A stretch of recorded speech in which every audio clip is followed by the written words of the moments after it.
When NASA first planned long-term space missions, they focused on survival, oxygen, water, and food.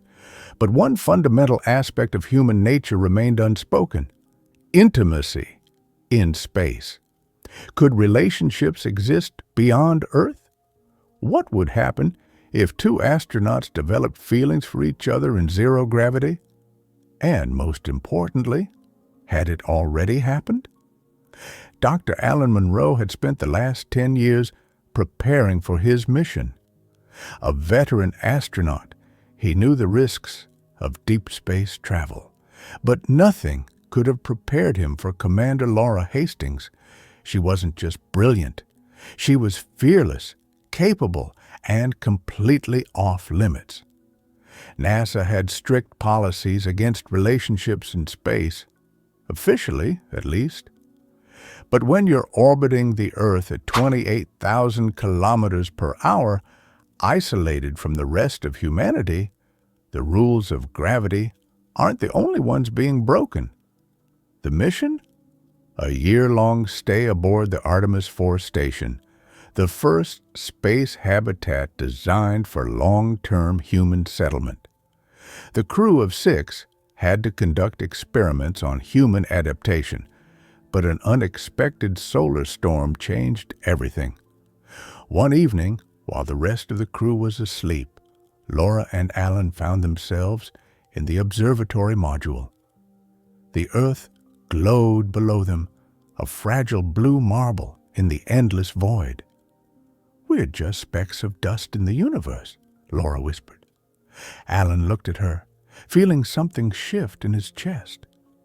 "Maybe," he said, "but some connections feel bigger than that." In that moment, something unspoken passed between them. Two humans stranded in an artificial world, craving something real. Then the emergency alarm blared. Radiation levels spiked. The storm had hit earlier than expected. NASA had protocols for radiation exposure. The crew had to take shelter in the lead-lined module, packed in tight quarters. Laura and Alan ended up strapped side by side, their bodies pressed together due to the lack of gravity. Hours passed in silence. Heartbeats felt louder in zero gravity. When the storm finally cleared, something had changed. A barrier had broken. Days turned into weeks, and tension built between them, the confined spaces, the shared secrets. It was inevitable. But in space, nothing stays hidden for long. 6 months into the mission, Laura ran an experiment on her own hormonal levels, a standard medical checkup. But the results were anything but standard. Her body had undergone changes, impossible changes. Alan reviewed the data with her, his face going pale. Could it be possible? Could conception happen in space?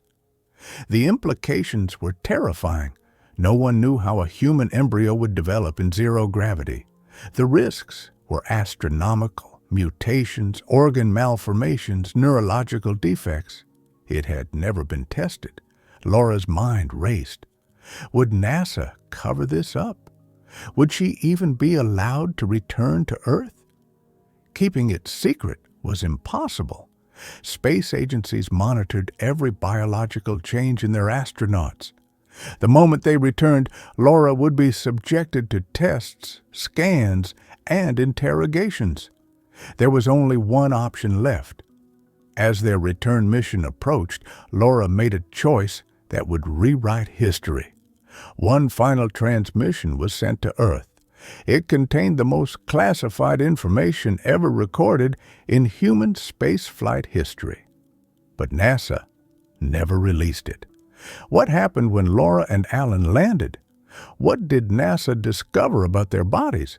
And most importantly, was this truly the first time intimacy had occurred in space? Maybe, just maybe, humanity had already taken its first step toward a new kind of life beyond Earth. And they don't want us to know.